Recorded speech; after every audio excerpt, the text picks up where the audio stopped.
Hello everyone.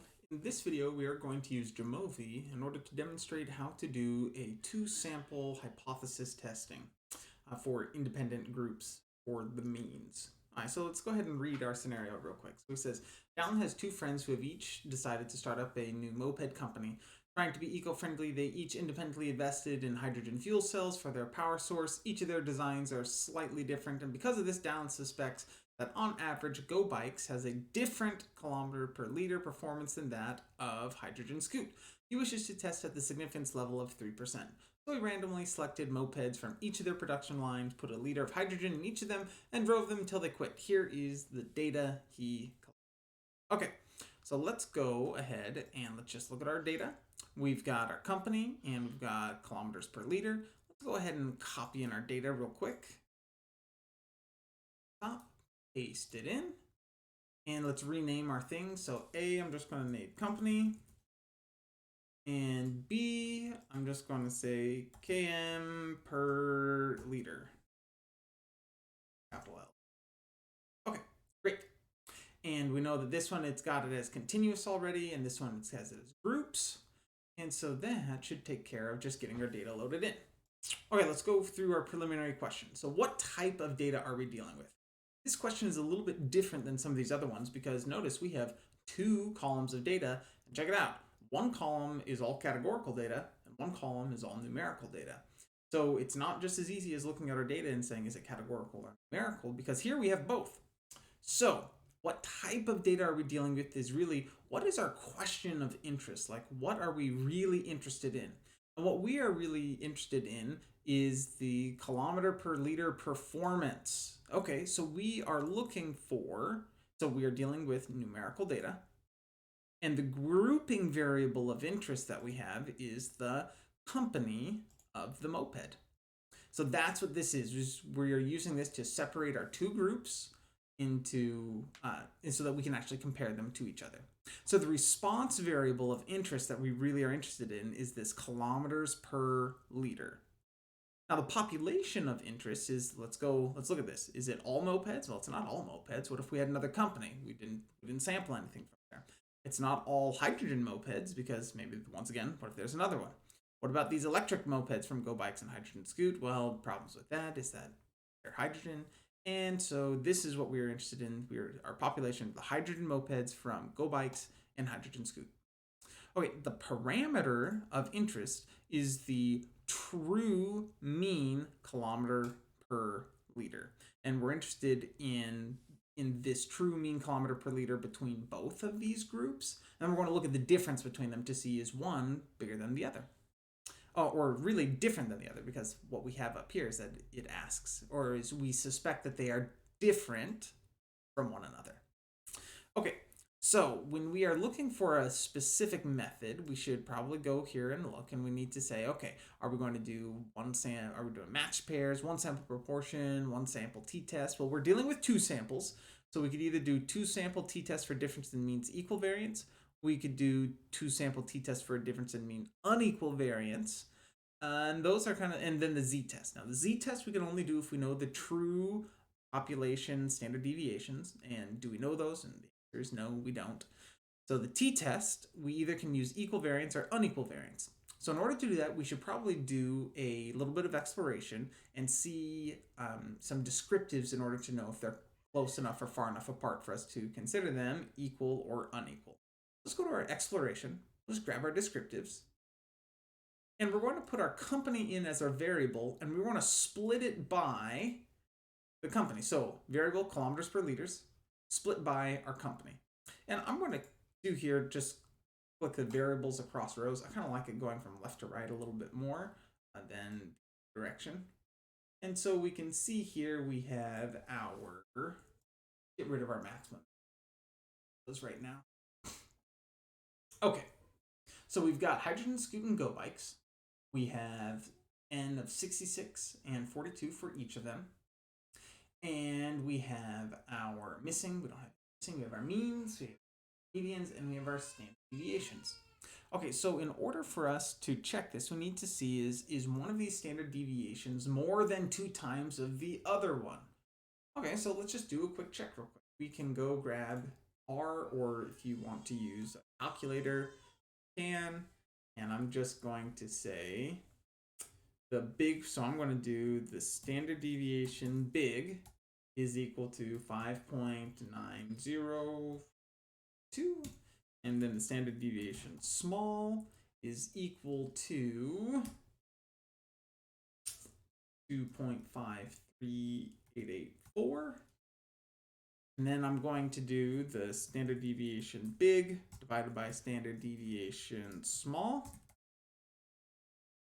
I'm going to make sure that I code, and I'm going to do options digits equals like 12. It'll be way too many. Okay, I did the options digits equals 12 to give me a lot of decimal places. I'm doing the big divided by the small. And if this thing is smaller than 2, it means that we're good to go. If it's bigger than 2, it means that one is more than double the other. It means that we need to choose unequal pieces. Okay, so let's go ahead and run this guy. And our ratio of the big divided by the small is bigger than 2. So we need to make sure that we select unequal variances. So in our appropriate test statistic now, since we're doing this t-test, we're going to click on a t.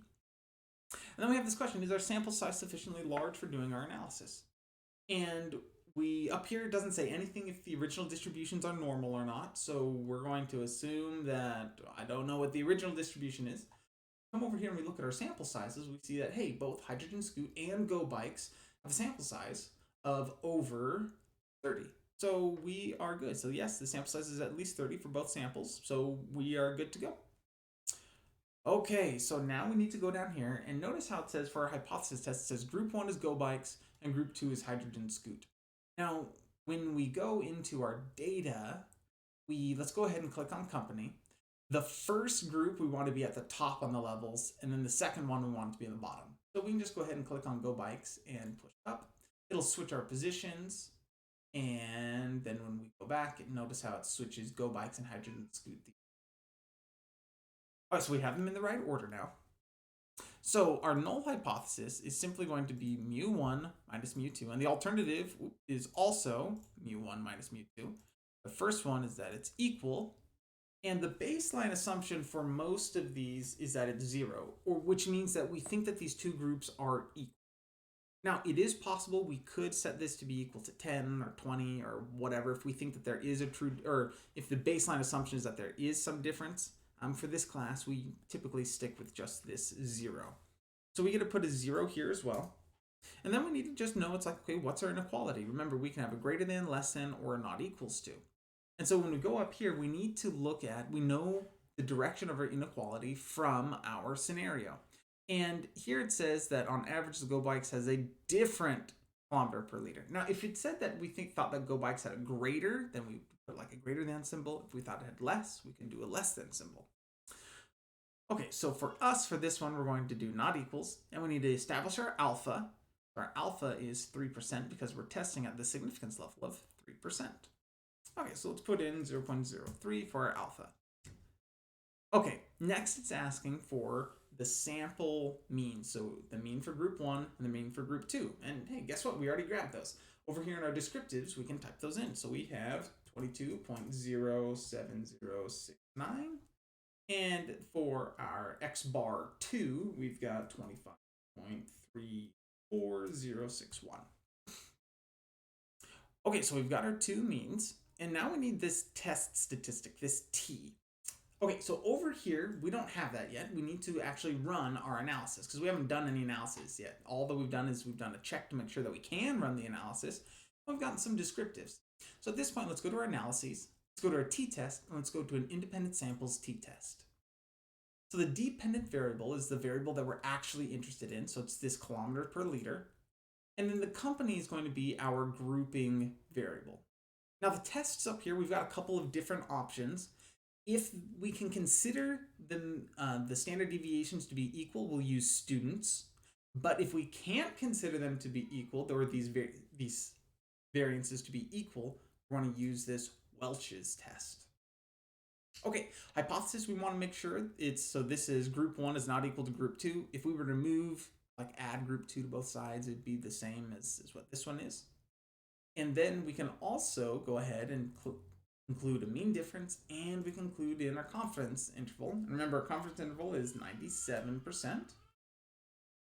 And now we have a bunch of extra stuff. Let's take a look. So now we have this independent samples t. We're doing this Welch's because we have unequal variances. So the t, what we're going to do is we're going to do negative 3.38811. That is our test statistic, or this Welch's t right there. If we keep on going down, we can grab in our p-value. And our p-value is right here, this 0.00137. Now, quick reminder, this independent samples t-test, it is doing a 2-sample test, which is really handy. Now, if we were doing a 1-sample t-test, remember, you would need to click on these, or not 1 sample, sorry. If we're doing a 1-tailed, like we're doing a greater than or equal to, greater than or less than, we need to click on these buttons. So right now we are doing a 2-tailed test. All right, back to this. So our confidence interval, remember, is that we think that the true difference in between group 1 and group 2 is somewhere between, just put these in right here, negative 5.41451 and negative 1.11289. Okay, and our p-value is less than our alpha. So when we do our decision, we are going to reject the null, and we can do that based upon one of two directions, or one of two checks. So the first one that we can do is we can just look at the p-value. If p-value is less than alpha, we reject the null. The other way that we can see, a really easy way, is that if our hypothesized difference, which is 0, is outside of the confidence interval, right, it's kind of over here, then we also reject the null hypothesis, because we think that the true mean is actually somewhere, or the true difference in means is somewhere between these values. Okay, so now we need to do our conclusion. So what we can do, it's not that there's insufficient data to use our analysis. We did not collect insufficient data, but rather we have collected sufficient data to reject the claim that the true mean kilometer per liter of Go Bikes and hydrogen scoot are the same, and instead conclude that Go Bikes is not equal to hydrogen scoot. Dallin is 97% confident that the true mean liter of Go Bikes is somewhere between 1.11 and 5.41 kilometers per liter less than hydrogen scoot. So notice how the confidence interval got flipped and we changed the sign, and that was just to help us to make it a little bit easier to describe. But that's what it means, is that Go Bikes group 1 is less than group 2. And so we can just click that.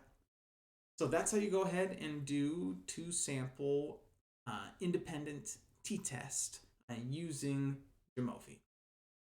And in this one, remember, we had to do the check right here. And because our ratio of our biggest standard deviation to our smallest was greater than 2, then we had to do this unequal, it's this 2 independent t-test of difference of mean with unequal variance, which is the Welch's. Now, had this been less than 2, we would have just done the students. We would have just done the regular old t-test with considering equal variance.